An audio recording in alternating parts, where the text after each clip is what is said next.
Hello বন্ধুরা, সবাই কেমন আছো? আশা করছি সবাই ভালো আছো। আমিও ভালো আছি। চলে আসলাম আবার একটি নতুন ভিডিও নিয়ে। যেহেতু এখন চলছে আমের সিজন, তো আম দিয়ে যা বানানো যায় সব কিছু বানিয়ে রাখতে হবে। প্রথমে আমের আচার বানিয়েছিলাম, এবার পাকা আমের আমসত্ত্ব বানাবো। তো চলো পুরো ভিডিওটা তোমরা দেখতে থাকো। প্রথমে অনেকগুলো আম নিয়ে নিয়েছি। আমগুলো খোসা ছাড়িয়ে হাত দিয়ে চটকে নিয়েছি ভালোভাবে। তারপরে আমের ভিতর যে শিরাগুলো থাকে সেগুলো হাতের সাহায্যে অল্প অল্প করে বের করে নিচ্ছি। এই যে দেখো, অনেকটাই বের করে নিয়েছি। তারপর একটা মশারির সাহায্যে আমটা ছেঁকে নেব, যাতে আর এর মধ্যে কোনো আঁশ না থাকে। দেখো, এই যে আস্তে আস্তে এই যে নিচে পড়ছে, ওইটা একদম ফ্রেশ হয়ে যাবে, ভিতরে ছাকাটা থাকবে। আস্তে আস্তে চেপে চেপে এটা বের করে নিতে হবে। এই দেখো, পুরো ফ্রেশ হয়ে গেছে, এর মধ্যে আর কোনো আঁশ নেই। এবার এটা আমি কড়াইতে দিয়ে দেব।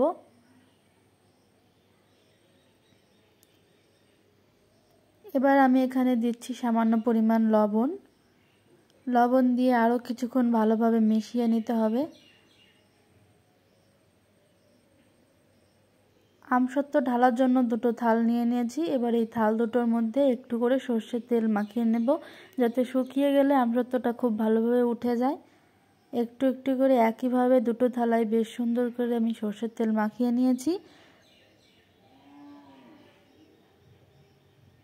তারপর আমসত্ত্বটা আবার বেশ ভালো করে নাড়াচাড়া করে অনেকক্ষণ ধরে রান্না করেছি এটা।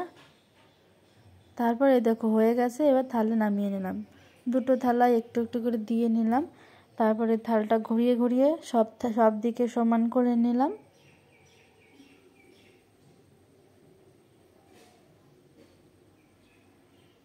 তারপর থালা দুটো নিয়ে রোদ্দুরে রেখে দিলাম।